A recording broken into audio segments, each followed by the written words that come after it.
శ్రీగురుభ్యో నమః. సదాశివసమారంభాం శంకరాచార్యమధ్యమాం అస్మదాచార్యపర్యంతాం వందే గురుపరంపరాం.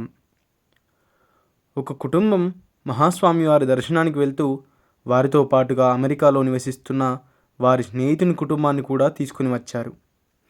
కానీ ఆ స్నేహితునికి మన ధర్మము, సంస్కృతి, సాంప్రదాయాల మీద, ముఖ్యంగా కాషాయదారులైనటువంటి సన్యాసుల మీద అంత మంచి అభిప్రాయం ఉండేది కాదు. కానీ తన స్నేహితుని బలవంతం పైన మహాస్వామి వారి దర్శనానికి వచ్చాడు. కానీ అతను మహాస్వామి వారిని ఒక సాధారణ మతవాదిగా, నిరక్షరాస్యుడిగా తలచాడు. ఈ ప్రవాస భారతీయునికి మహాస్వామి వారిపై అసలు గౌరవమే లేదు. అంతేకాకుండా అహంకారంతో ప్రవాసీయుడిననే పొగరుతో ఆయనకేమి తెలుసు, ఆయనకు ఆంగ్లం ఏం వచ్చు అని శ్రీమఠంలో అంటున్నాడు. ఆ రోజు మఠంలో భక్తుల రద్దీ ఎక్కువగా ఉండడం వల్ల వీరు మహాస్వామి వారికి చాలా దూరంలో ఉన్నారు. వీరు వరుసలో నిలబడి ఉండడం మహాస్వామి వారు గమనించి వారి కృపా కటాక్ష వీక్షణములను వీరిపై ప్రసరించడం, వీళ్ళని మహాస్వామి వారు పిలవటం, వారు కుటుంబ సమేతంగా స్వామివారి దగ్గరికి వెళ్ళటం క్షణాల్లో జరిగిపోయింది. వీళ్లతో పాటు వారి కూడా వచ్చిన ఆయన స్నేహితుడు కూడా మహాస్వామి వారి ముందుకు వచ్చాడు. మహాస్వామి వారు ఆ వచ్చిన వారు వారి యోగక్షేమాలు, కుటుంబం గురించి అడిగి తెలుసుకొని వారితో వచ్చిన ఆ ప్రవాసీయుడిని వివరములు అడిగి తెలుసుకున్నారు.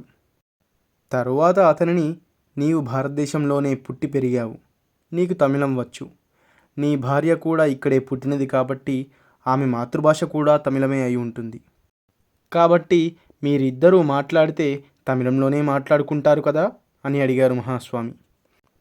దానికి అతడు, మేము ఎప్పుడు ఆంగ్లంలోనే మాట్లాడుకుంటాము, తమిళంలో ఎప్పుడు కూడా మాట్లాడము, కాబట్టి మా పిల్లలు కూడా ఆంగ్లంలోనే మాట్లాడుకుంటారు అని అన్నాడు.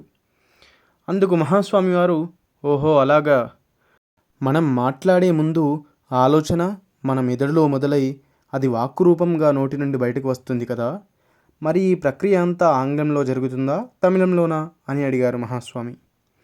అతను వారికి సమాధానంగా, అది కూడా ఆంగ్లంలోనే అని అన్నాడు.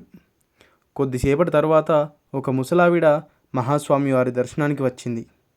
అప్పుడు మహాస్వామి వారు అతన్ని చూసి, ఈమె చాలా బీదరాలు, కానీ ఒకప్పుడు బాగా సంపన్న కుటుంబం. అశాశ్వతమైన ఈ సంపద అంతా పోయినా మఠంపై, ఆచార్యులపై, నాపై ఆమె భక్తి ఇసుమంతైనా తగ్గలేదు. నాకిప్పుడు చెప్పు, ఎంత కష్టం వచ్చినా ఈమె మొక్కవోని భక్తిని, విశ్వాసాన్ని కూడా తగ్గించలేని ఈ స్థితిని ఆంగ్లంలో ఏ పదంతో సూచిస్తారు అని అడిగారు మహాస్వామి. అతను కొంత గందరగోళంలో పడి అలా ఆలోచిస్తూనే ఉండిపోయాడు. అలా ఆలోచించి చివరికి తనకు తెలియదు అన్నాడు. మహాస్వామి వారు మందహాసం చేసి, కావలసినంత సమయం తీసుకొని బదులు ఇవ్వమన్నారు. చాలాసేపు ఆలోచించిన తర్వాత కూడా అతను ఏమీ చెప్పలేకపోతే మహాస్వామి వారు, నేను ఒక పదం చెప్తాను, అది సరియో కాదో సరిచూసుకొనుము అని, ఆ పదమేంటంటే ఎక్విపోయిస్ట్ అని అన్నారు. అతను కన్నుల నీరు కారుస్తూ తన అహంకారాన్ని పారద్రోలినందుకు మహాస్వామి వారికి ప్రణిపాతం చేసి వారి పాదాలపై పడి ఆశీస్సులు అందుకున్నాడు. అపార కరుణాసింధుం జ్ఞానదం శాంతరూపిణం శ్రీ చంద్రశేఖర గురుం ప్రణమామి ముదాన్వహం. సర్వం శ్రీ గురుదివ్యచరణారవిందార్పణమస్తు. స్వస్తి.